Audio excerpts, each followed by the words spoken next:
Good morning. सबसे पहले तो आप ये बताइए कि आपने नीट 2025 दिया है क्या?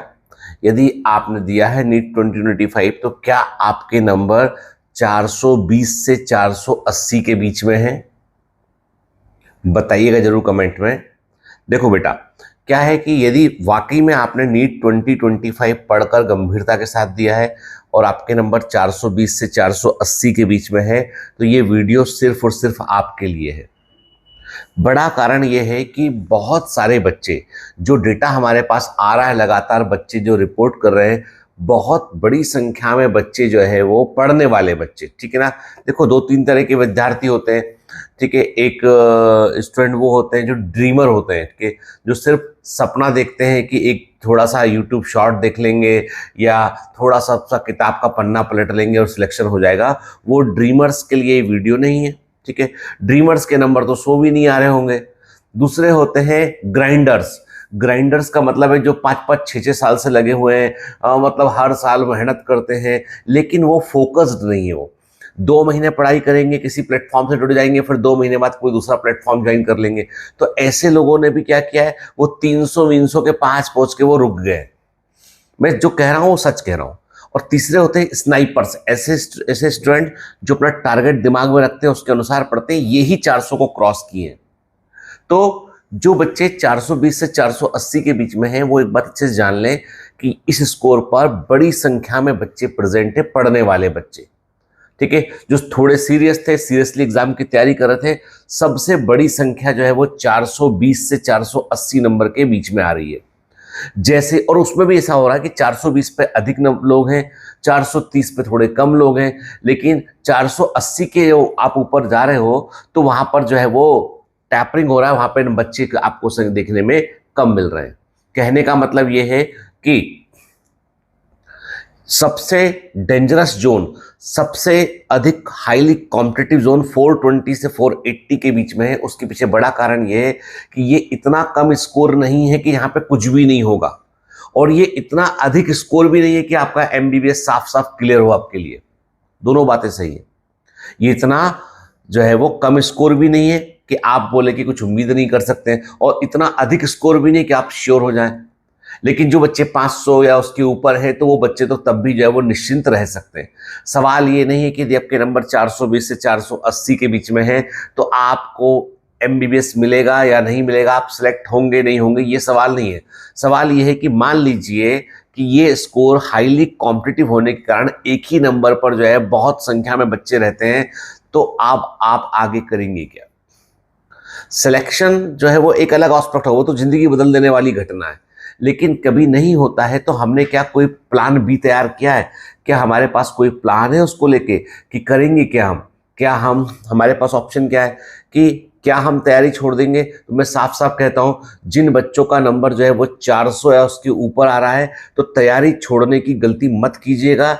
जब तक कि आपके ये छठा या सातवां अटेम्प्ट ना हो, आपकी उम्र जब तक जो है वो 21-22 साल के ऊपर ना निकल गई हो, तब तक आप इसे गंभीरता से ना ले। आपको एमबीबीएस वो देगा ना कि लाइफ लॉन्ग आपके लिए वो काम करेगी चीज, ठीक है। तो ये मत देखिए कि आपका, मैं हमेशा कहता हूं नंबर ऑफ अटेम्प्ट्स को ऐसे गिनिए कि आपने कितनी बार सीरियस अटेम्प्ट दिया है। 2 सीरियस अटेम्प्ट पूरे दिल से 100% पढ़ने के बाद यदि आपने 2 सीरियस अटेम्प्ट दिए हैं और सिलेक्शन नहीं हुआ है, तो 100% इस फील्ड को छोड़ दीजिए। यदि एक भी अब तक सीरियस अटेम्प्ट नहीं दिया है आपने, तो इस पर बने रहिए आप, जब तक कि आपकी उम्र जो है वो ऐसी ना हो जाए कि आप, मतलब मैंने कहा ना आपसे कि 23-22-23 साल में लोग सिविल सर्विस निकाल लेते हैं। तो उम्र ये कि आप 18 साल की उम्र में 12वीं करते हैं, 18, 19, 20, 21, 22 मैक्सिमम मानता हूँ। अब आपको अच्छा लगे या बुरा लगे, पर मानता हूँ 22-23 साल के ऊपर जो है हमको इसके एग्जाम के लिए फिर पीछे ऑप्शंस होकर पीछे नहीं पढ़ना चाहिए, ठीक है। कई लोग निकाल भी लेते हैं, लेकिन वो जिन्होंने बीएससी किया है तो वो जरूर कर सकते हैं इसको, क्योंकि उनके पास खोने को कुछ नहीं है, पाने को है। एमएससी से बेटर है आप एमबीबीएस कर लें आप, ठीक है।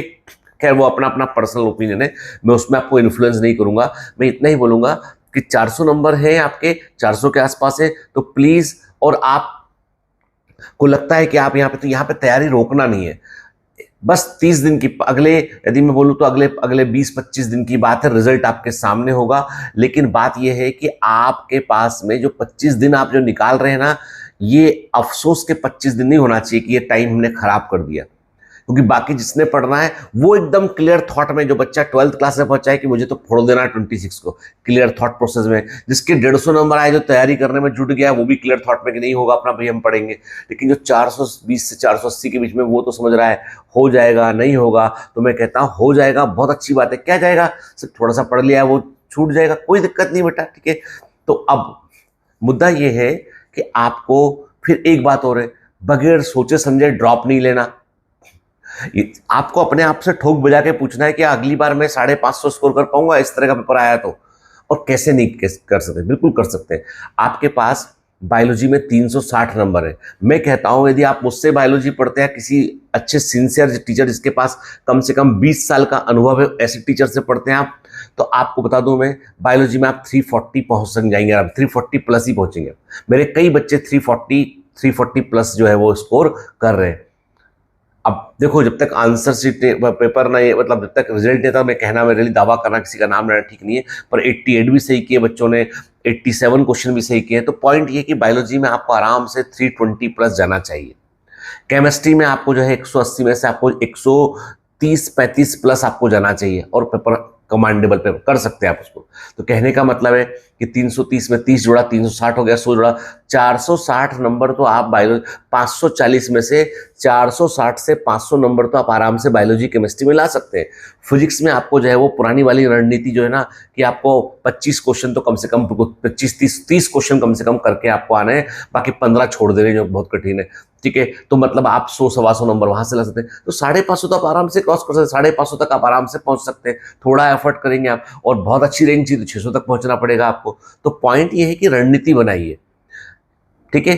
केवल ड्रॉप लेने से, आंख बंद करके कि भैया आकाश ना प्रकाश ना वाटरमेलन ना तमाम ना ये वाला ना वो वाला, देखो वो सबके लिए धंधा है। This all is business for everyone, ठीक है ना, इंक्लूडिंग मी। लेकिन मैं धंधे को धंधे के तरीके से नहीं करके, मैं धंधे को ये सोचता हूं कि ये धंधा नहीं, ये मेरे लिए एक जरिया है आपसे कनेक्ट होने का, ठीक है। बायोमेंटस डिफरेंट है बेटा, आप जब तक बाहर से देख रहे हैं आपको मालूम नहीं पड़ेगा अंतर, जब अंदर आएंगे तो मालूम चलेगा बायोमेंटस डिफरेंट है। तो मैं कहता हूं उस ट्रैप में मत पड़िए, अपने आप से पूछिए क्या मैं वाकई में कर सकता हूं, क्या मुझे वाकई में करना चाहिए, मेरी रणनीति क्या, प्लानिंग क्या है।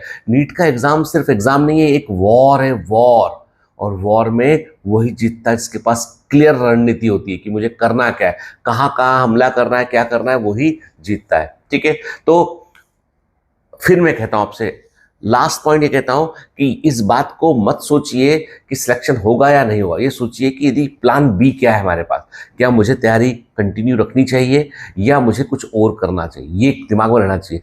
स्पेशली उन बच्चों के जिनका नंबर 420 से 480 के बीच में है, ठीक है। आप यदि तैयारी दोबारा करने का निर्णय करते हैं तो बायोमेंटर्स का ऑफलाइन क्लास जो है भोपाल के अंदर है, ग्लेटर बैच, उसमें आप आके जुड़ सकते हैं।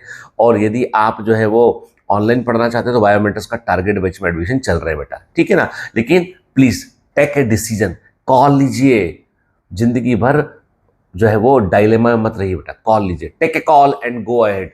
कमांडो यही करते हैं। All the best.